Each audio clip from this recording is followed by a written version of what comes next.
Hello friends, வணக்கம் and welcome to கோமோஸ் kitchen. நாம் இன்னைக்கு பார்க்க போகிற ரெசிபி ஒரு பிரேக்ஃபாஸ்ட் ரெசிபி தான். ரவா ஸ்டஃப்டு இட்லி. ரவா ஸ்டஃப்டு இட்லிக்கு தேவையான பொருட்களை பார்த்துடலாம். மெஷரிங் கப்பில் ஒரு கப்பு ரவா எடுத்திருக்கேன். வறுத்த ரவா, வறுக்காத ரவா எதுனாலும் எடுத்துக்கலாம். 1/4 கப்பு தயிர் எடுத்திருக்கேன். ஒரு டேபிள் ஸ்பூன் அளவு நாட்டு சர்க்கரை, ஒரு டேபிள் ஸ்பூன் அளவு தேங்காய் துருவல், ஒரு மீடியம் சைஸ் வெங்காயத்தை சின்னதாக கட் பண்ணி வச்சுருக்கேன். ஒரு பெரிய சைஸ் கேரட்டை துருவி வச்சுருக்கேன். ஒரு பச்சை மிளகாய் சின்னதாக கட் பண்ணி வச்சுருக்கேன். ஒரு பிஞ்ச் ஆப்ப சோடா. நான் ஒரு மிக்சிங் பவுல் எடுத்துருக்கேங்க. இதில் இந்த ரவையை சேர்த்துக்கிறேன்.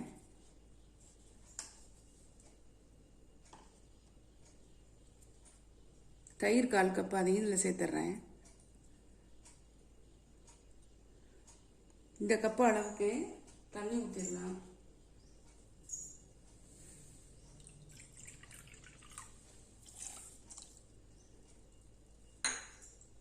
நல்லா கலந்து விட்டுடலாம். ஒரு விஸ்க் வச்சு நல்லா கலந்துட்டு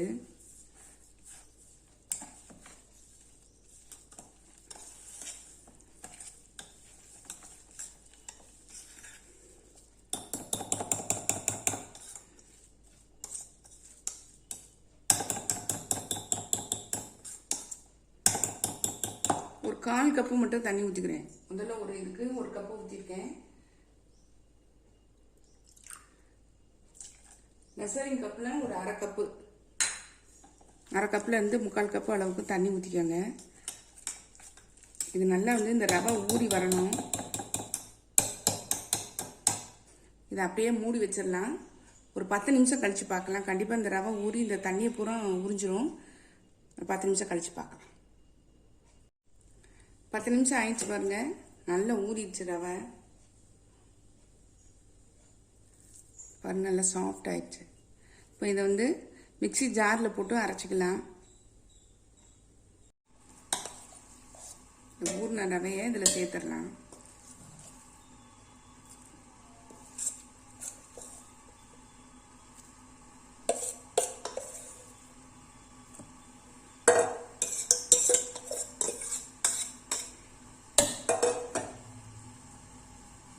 கொஞ்சமாக தண்ணி விட்டு நான் அலசி ஊற்றிக்கிறேன்.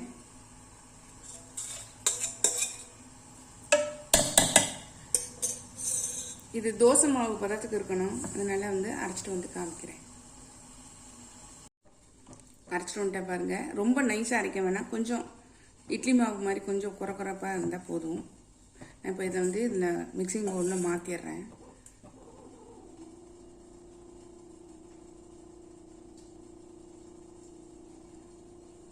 லைட்டாக இதை தண்ணி ஊற்றி அலசி ஊற்றிக்கலாம். நல்லா மிக்சியை கழுவி இதில் ஊற்றிருக்கேன். இப்போ இதுக்கு தேவையான உப்பு சேர்த்துடலாம்.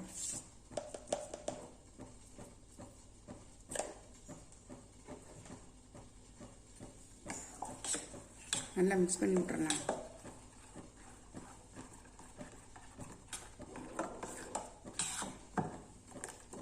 கன்சிஸ்டன்சி பாருங்க, இந்த மாதிரி இருக்கணும். ரொம்ப தண்ணியாகவும் இருக்க வேணாம், ரொம்ப கட்டியாகவும் இருக்க வேணாம். ஒரு பிஞ்ச் ஆப்ப சோடா சேர்த்துடலாம்.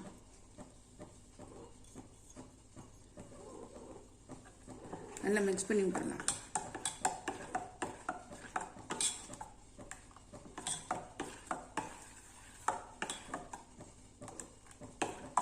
கன்சிஸ்டன்சி இந்த மாதிரி இருக்கணும். இந்த மாதிரி சின்ன சின்ன கிண்ணங்கள் எடுத்துக்கலாம். எந்த சைஸ்லனாலும் நீங்கள் எடுத்துக்கோங்க. இதில் எண்ணெய் தடவி வச்சுருக்கேன். இதில் இப்போ இந்த மாவை ஊற்ற போகிறோம்.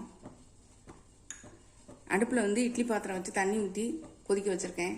இப்போ எப்படி ஊற்றலான்னு பார்க்கலாம். இட்லி பாத்திரத்தில் தண்ணி கொதிச்சிட்ருக்கு. நம்ம இந்த மாதிரி இட்லி தட்டை வச்சிடலாம். இட்லி தட்டு இல்லைனாலும் வேற சாதா தட்டுனாலும் வச்சுக்கலாம். நான் உங்களுக்கு ஒன்று ஊற்றி காமிக்கிறேன் பாருங்க. ஒரு கரண்டி, சின்ன கரண்டிக்கு ஒரு கரண்டி ஊற்றிட்டு குழந்தைங்க சாப்பிட்றதா இருந்தால் இந்த தேங்காய் பூ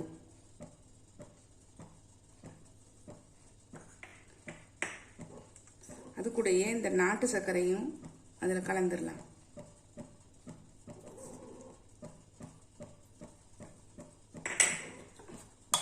இது மேலே திரும்பவும் மாவை ஊற்றிடலாம்.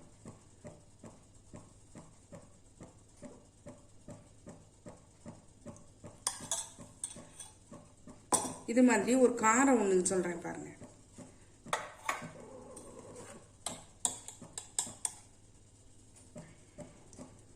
ஒரு கரண்டி ஊற்றிட்டு நாம் எடுத்து வச்சுருக்கிறது இந்த வதக்கியும் நம்ம சேர்க்கலாம். நான் இன்னைக்கு வந்து வதக்காமல் தான் சேர்க்குறேன். கொஞ்சம் வெங்காயம், கொஞ்சம் கேரட்டு, கொஞ்சம் கொத்தமல்லி தலை வந்து நறுக்கி வச்சுருக்கேன்.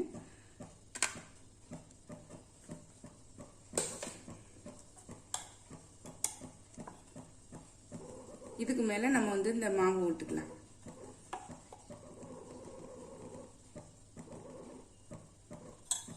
இப்படியே எல்லாத்தையும் நம்ம வந்து ஃபில் பண்ணிட்டு காமிக்கிறேன் உங்களுக்கு. இது தட்டில் பாருங்க, வெங்காயம், பச்சை மிளகாய், கேரட் துருவல், அந்த கொத்தமல்லி தலை எல்லாத்தையும் ஒன்றா சேர்த்துருக்கேன். இது கொஞ்சோண்டு உப்பு சேர்த்துட்டோம்னா நல்லா மிக்ஸ் பண்ணி விட்டுடலாம்.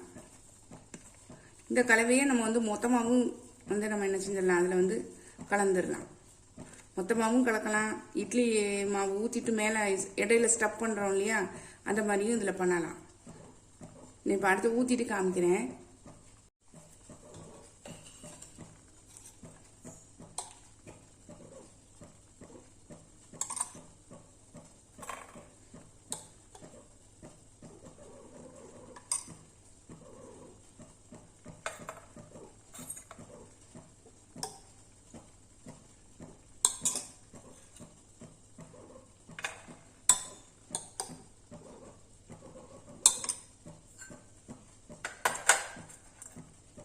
இது மாதிரி எல்லாத்துலேயும் ஊற்றிடுங்க முதல்ல.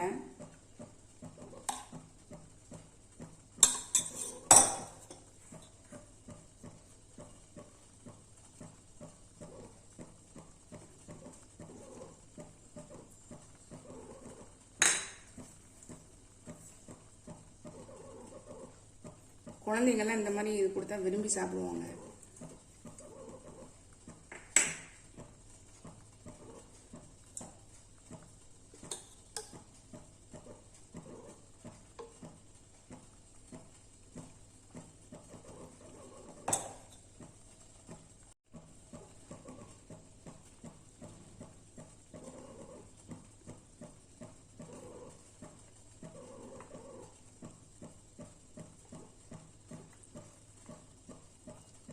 இதுக்கு சைட் டிஷ்ஷும் எதுவும் தேவையில்லைங்க, இதே போதும்.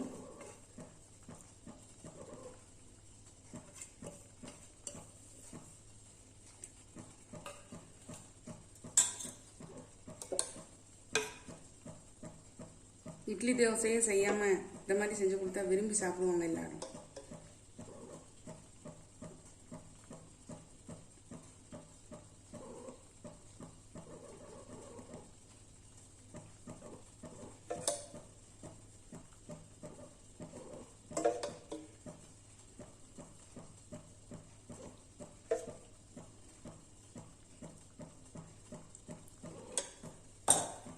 நம்ம இதை வந்து மூடி வச்சிடலாம். இப்போ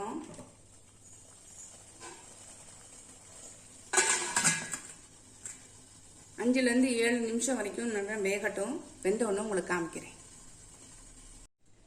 10 நிமிஷம் ஆயிடுச்சு. நான் இதை ஆஃப் பண்ணி எடுத்துட்டேன். 7 நிமிஷமே போதும். 10 நிமிஷம் ஆயிடுச்சு, எடுத்துட்டேன். நல்லா வெந்து எப்படி இருக்கு பாருங்க. ஒட்டாமல் வந்திருக்கு.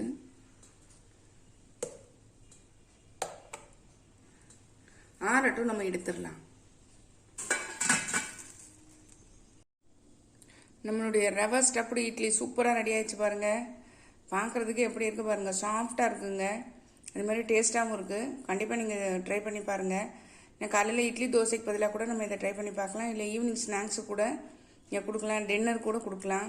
நீங்களும் உங்கள் வீட்டில் ட்ரை பண்ணி பாருங்கள். ட்ரை பண்ணி பார்த்து கமெண்ட்டில் சொல்லுங்கள். லைக் பண்ணுங்கள், ஷேர் பண்ணுங்கள், சப்ஸ்கிரைப் பண்ணுங்கள்.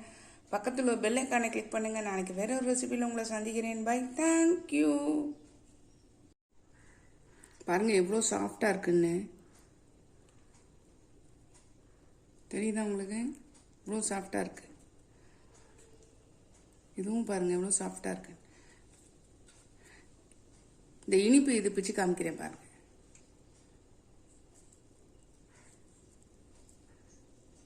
டேஸ்ட்டாக இருக்குங்க, செம்ம டேஸ்ட்டாக இருக்குது. அதே மாதிரி இந்த காரமும் காமிக்கிறேன் பாருங்கள். சூப்பராக இருக்குது. கண்டிப்பாக ட்ரை பண்ணி பாருங்கள். பாருங்கள் எவ்வளோ சாஃப்டாக இருக்குன்னு. தெரியுதா உங்களுக்கு? இவ்வளோ சாஃப்டாக இருக்குது. இதுவும் பாருங்கள் எவ்வளோ சாஃப்டாக இருக்குது. இந்த இனிப்பு இது பிச்சு காமிக்கிறேன் பாருங்கள்.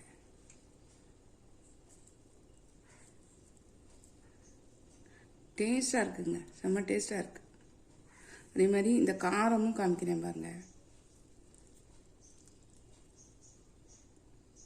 சூப்பராக இருக்குது. கண்டிப்பாக ட்ரை பண்ணி பாருங்கள்.